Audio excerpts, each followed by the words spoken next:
Hello guys, welcome back to my channel. So today's topic is cannula and their flow rates. So first of all, you have to remember that what is the color code of the cannulas and their related gauge number and their corresponding flow rates. So let's start with cannula color codes.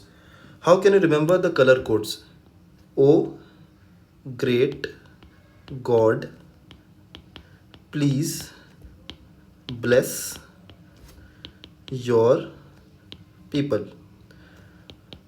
Oh, great God, please bless your people. So, O for orange, great stands for gray, God, G, green, please, P, pink, bless, B, blue, your, Y, yellow, and P for purple. Okay, so orange is 14. You have to remember that orange is 14.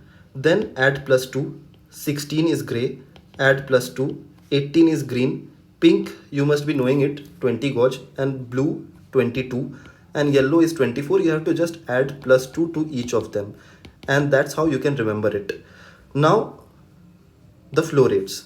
So the lesser the gauge number, the higher the flow rates. Lesser the gauge number, higher the flow rates. So you have to purely remember it by you have to remember, you have to memorize it, that orange has 270, gray 236, green 103, pink 67, blue 31, and yellow is 13.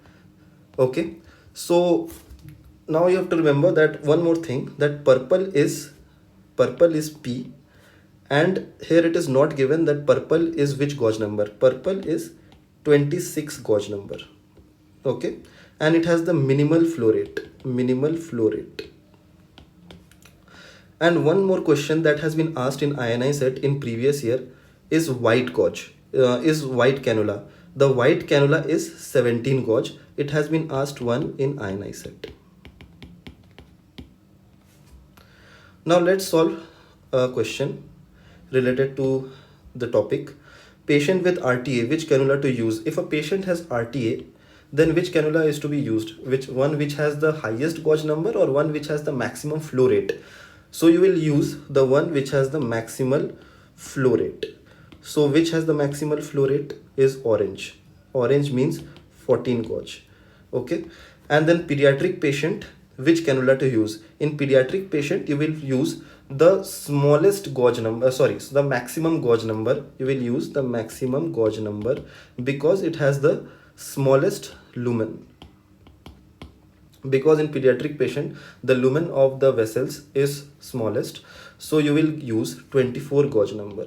So this is a very easy concept, but people generally tend to make mistakes because the gauge number is inversely proportional to the flow rate, and people generally make mistakes over here. So this is a very important topic with respect to INI set and NEET PG, and a lot of questions are asked from this topic, and it is asked almost every year. So you have to remember this particular thing.